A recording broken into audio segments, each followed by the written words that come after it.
Part two. Sorry, I got cut off. Turns out, um, that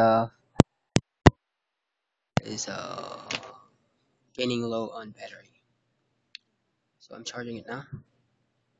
Part two is like, uh, yeah, it's like you have this salvation inside of you, and you're so excited about it, and just start to like get into your lukewarm mode, and just start faith that is as I said, lukewarm, and just start to like making compromises. And that is where it gets complicated because you start to think to yourself, oh, this God is magnificent, powerful.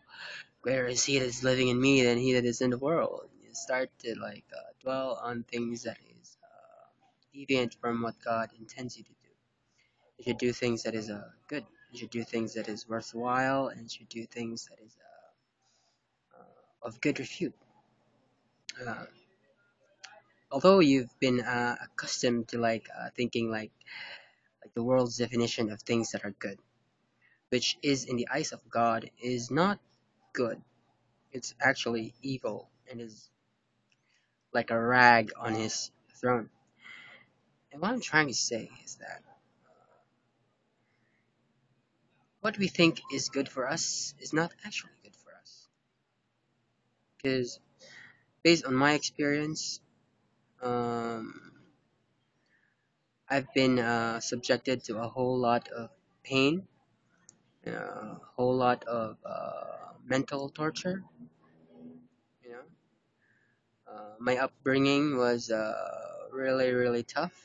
I've been in a tough neighborhood, and everything is just full on negativity. But I thought it was good. I thought it was in harmony. Everything was set at its proper place. But I God just tells me, no, that's not my plan. My plan for you is something different, something you haven't tasted, and you have to work with me to get that. Although people are like thinking like he's talking about God. What is God? What is God actually? Okay, God is something that is to the Greeks undefinable because the people in Greece are like thinking like start to make principles and conceptualizing everything, rationalizing everything. And here comes Paul, who like goes there like I will tell you of a God that is the creator of heaven and earth like this, you know. If you could just read throughout the book of Acts, the linking book between the New Testament or the four Gospels to to his letters, try to sort things out. If you could just give it time, proper time and perspective, that it is something that will help you. And you will find that it is really worthwhile. You're doing something good and you're doing something worthwhile. Because most primarily, I'm not much of a Bible person, but you know what? It's so hard when you get away from the Bible. Like there was this time that I was in a place where there is literally no Bible. It's so tough. I'm like every time you feel like some sort of discomfort within your soul, you feel that groaning, and there's no Bible out there. It's like, oh man, mana. You're thinking about mana, you know. Food, that was my instinct. And so during that time, I just thought to myself, like, this is the time and I need to go with it. And just really, really relish on the moments that I had with my Lord. And I just started to think about how good He has been to me. And, and thinking about that instance where I went so hungry is something good. Being hungry and thirsty for God is something good. If you're gonna search for answers, you cannot look outwardly. You're gonna go deep within.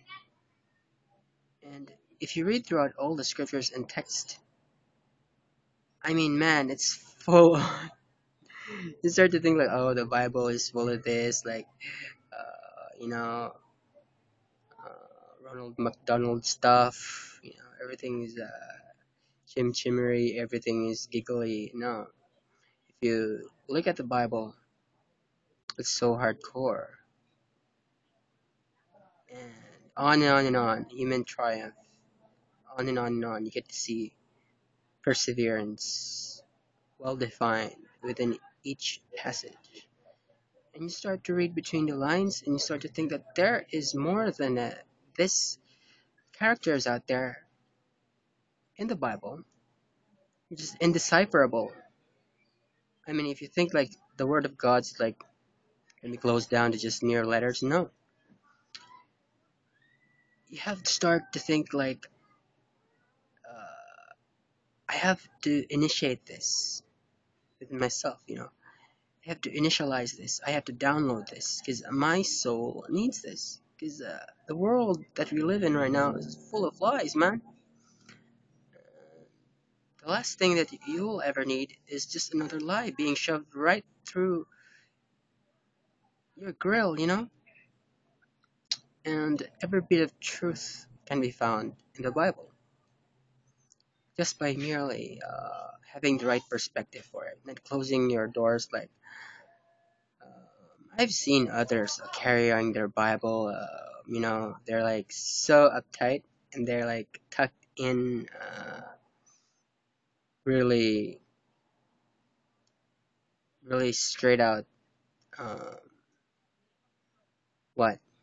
You start to be judgmental and you start to criticize them. Uh, once you really